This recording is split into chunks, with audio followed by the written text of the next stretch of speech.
Today, the debate on the second reading of the 2018 budget proved to be a lively one.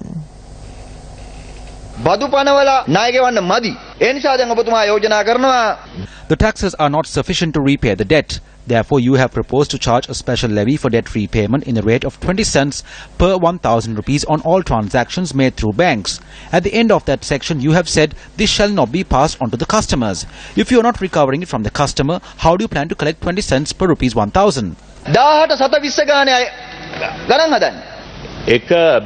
It must be paid by the bank and it cannot be passed on to the customer. The bank can reduce the amount from their income tax.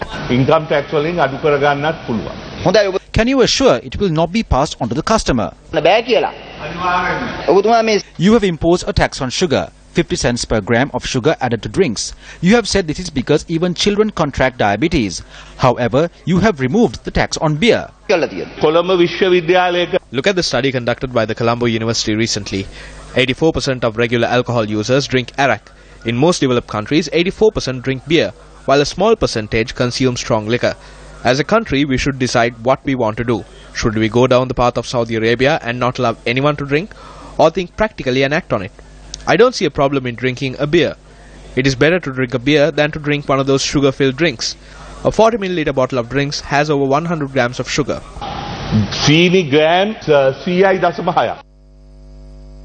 Beer companies use nearly 300 sacks of sugar to produce beer. Look into the sugar content in beer. What about this then? We are imposing a tax because sugar is bad, but if you drink the sugar in beer, then it's okay. This is great. You can't create a blue-green economy with thieves. Do you think people who stole from the central bank did so because they love the economy? I believe that Enterprise Sri Lanka plan will end up becoming the Enterprises Sri Lanka Private Limited plan. Private Limited Sri Lanka The people who took these loans are in the opposition. They are never going to tell us how to repay these loans. As a responsible government, we have to come up with the methods to repay these loans. In 2019, we need to pay $4.5 billion. How are we going to pay $3.5 billion in 2020 and 2021? If we don't take decisions now, how are we going to repay these loans? We will face a big issue by 2019.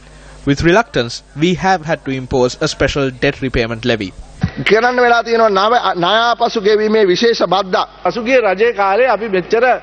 During the previous government, there was a high economic growth rate. We accept that. Then how did we have such a low income? How was income tax reduced? Who consumed these concessions and money? Who pocketed these returns? In 2014, income tax stood at 198 billion. Within 3 years, it rose to 308 billion. What happened to all this money? An investigation need to be launched into this.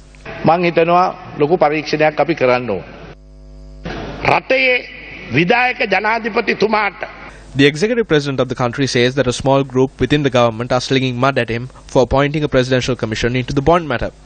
If you want to pick a fight with the president, do it. Don't pick a fight with me. Don't become a member of this small group. They broke into the central bank. They broke into international banks. They destroyed the EPF and the BOC.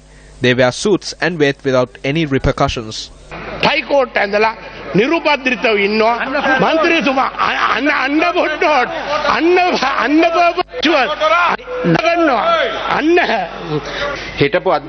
The former education minister said a family can survive on 2,500 rupees. How much do you think the value is today?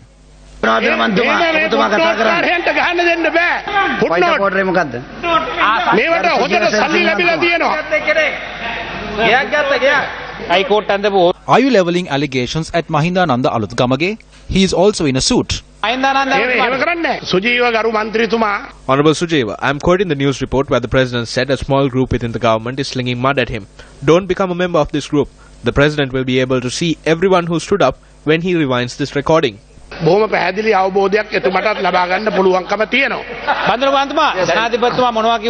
අපිට සකරන්නේ නැහැ. ඒ හින්දා මේ අහගන්න පුතුමා විශේෂයෙන්ම නෑ අපි දානකොට COPE කමිටුවේ සභාපති දැම්මේ අපි. Did I speak of your appointment? Did I speak about your footnote appointment? Did I ask who is organizing this mud campaign? We did not ask. Please sit down. This economics class is over. We have had enough of this class.